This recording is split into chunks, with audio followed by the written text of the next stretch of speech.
Vamos embora para a gente falar muito do Esporte Clube Corinthians Paulista, tá?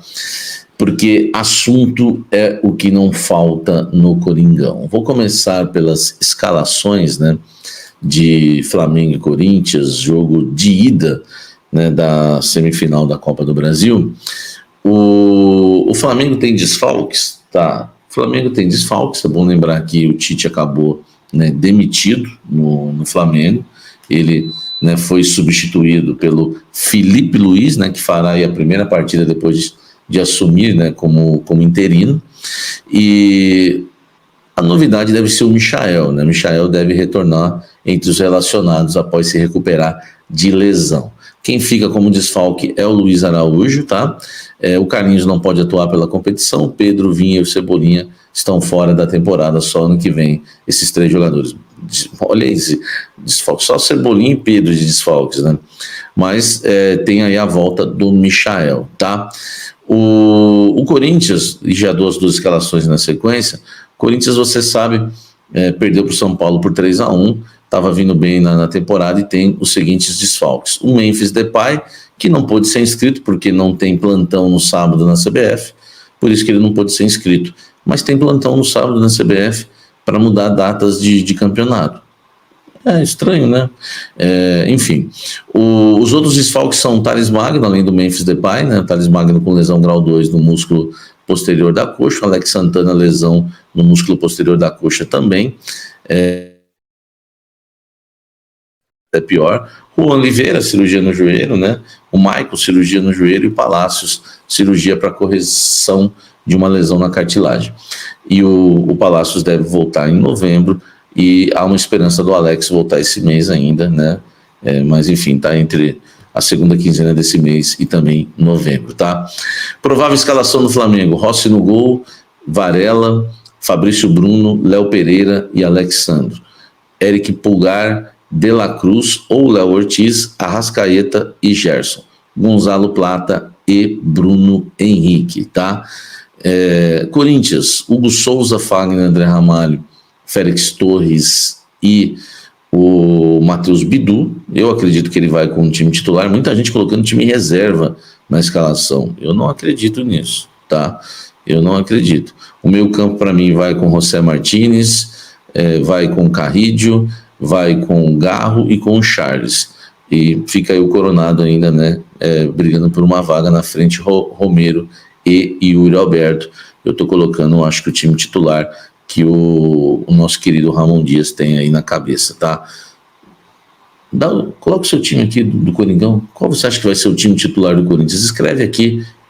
Olha só, vamos seguir falando, né, do Corinthians, porque tem uma questão, né, importante no Coringão, que é as contas bloqueadas, meu amigo. Isso é uma grande luta, né? As contas foram bloqueadas por conta da PixBet e a justiça determinou uma penhora de 21 milhões, quase 22 milhões, tá? Foi a justiça de São Paulo que determinou a penhora desses 21 milhões e 400 mil, por conta, né, do descumprimento do Corinthians no acordo firmado com a casa de apostas PixBet, ex-patrocinadora master do clube, tá?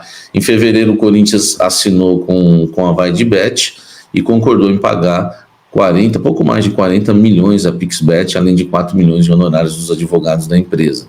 O problema é que o Timão arcou apenas com as primeiras, né, prestações, com as primeiras 7 prestações. O clube não honrou com o pagamento previsto para 16 de setembro. A PixBet decidiu recorrer à justiça, tá? É bom lembrar também que a decisão da penhora, né, os 21 milhões do Corinthians, foi tomada pelo juiz Paulo Rogério Santos Pinheiro, tá? Cabe recurso do Corinthians. A PixBet cobrou a multa de 20 milhões ao Corinthians porque o contrato com a empresa previa exclusividade em relação às casas de apostas, todo mundo sabe disso, né? E a PixBet também exigia a devolução de parte do valor pago de forma antecipada, né? Sempre ocorre isso, a VaiDeBet fez isso também. No fim de 2022, a empresa se comprometeu a pagar 30 milhões, né, ao Timão em 2 parcelas, né? E no fim de 2022, uma à vista e outra em janeiro de 23, o contrato tinha validade até 25. Uma das piores coisas que o Corinthians fez foi romper esse contrato com a PixBet, até porque eu já tinha trazido os valores, né? Já estava alinhado uma renovação com um valor mais alto, bem mais alto, que o Corinthians recebe hoje da Esportes da Sorte. Deixa o like, comente aqui embaixo o que você... Olha só, falando agora do Malcom, tá? O Malcom deu uma entrevista para o GE e falou que quer voltar a jogar no Corinthians e encerrar a sua carreira no Timão. Abre aspas. Eu penso em fazer minha carreira aqui, depois, né, voltar, poder encerrar a minha carreira no Corinthians, que é a vontade minha e de toda a minha família, né? Ele disse ainda, todo mundo sabe que eu sou corintiano, parece que eu sou o 12º jogador ali torcendo. O momento não é tão bom, mas daqui a um tempo vai voltar a ser o Corinthians que todo mundo conhece, vencedor, e eu também torço por isso, sempre torço pelo nosso Coringão. A questão é a seguinte, né? O Corinthians consegue, né? O Corinthians consegue trazer o Malcom, né? Quando isso, né? Quando seria? Vai demorar muito, né? Porque o atacante Malcom, ele joga no Al Hilal da Arábia Saudita, tem um contrato até junho de 2027, não é um contrato tão longo assim. O problema é que os árabes gastaram 60 milhões de euros, né? Mais de 300 milhões de reais para tirar o jogador do Zenit, tá? 320 milhões de reais, mais ou menos, deve dar isso. O salário do Malcom lá é de 100 milhões de reais por temporada. Meu amigo, 100 milhões de reais por temporada, tá? Em reais. Isso vai dar quase 10 milhões, né? Quase 10 milhões aí por mês, né? Enfim, então é um contrato altíssimo, né? Chance zero dele voltar agora. Enfim, tomara que volte ainda, que tenha algum gás, quando, né, já que ele quer voltar, quer encerrar a carreira no Timão. Tomara que, se voltar, né, porque todos prometem voltar, se voltar, espero que volte com condição ainda de jogar futebol. Comenta aqui embaixo e deixe seu like. E o mais caro para o Corinthians, né? Porque o presidente Augusto Melo falou que hoje, né, ia comprar o jogador, poderia comprar no dia 1º de outubro, e não vai poder comprar, com isso vai ter que pagar mais uma multa de 500 mil. Com isso fica mais caro, fica pelo menos 500 mil mais caro, né? O Corinthians, que já pagou 500 mil para ele entrar em campo no Campeonato Brasileiro contra o Flamengo, agora vai ter que pagar para ele entrar em campo nesta quarta-feira pela Copa do Brasil, tá? Só para você entender, né? Muita gente está focando em as suas matérias dizendo que o presidente errou a data, já que ele deu entrevista para o Neto, né? Foi lá e falou para o Neto que ia pagar agora no dia 1º, meu amigo, aí se arrebentou, né? Deu entrevista lá para o Neto, falou, e agora não conseguiu cumprir. Houve uma confusão, né, por parte do Augusto. O contrato estabelece que a compra seja somente a partir do dia 10 de outubro, tá? Isso eu já, né, confirmei com as fontes, enfim, o meu timão, se não me engano, trouxe essa informação e eu confirmei, realmente é a partir do dia 10 desse mês, tá? Se efetivar, né, se pagar os 500 mil, né, no dia 10, que a partir do dia 10 pode pagar, o Corinthians ainda economiza mais 500 mil, tá? Porque o jogo de volta, né, tá previsto para o dia 20, se não tiver nenhuma confusão ou data alterada de novo, né? Porque essa data aí não é alterada, é adulterada, né, praticamente. E para ficar com o jogador, o Corinthians, né, vai desembolsar 800 mil euros, quase 5 milhões de reais, né, por 60% dos direitos econômicos do atleta.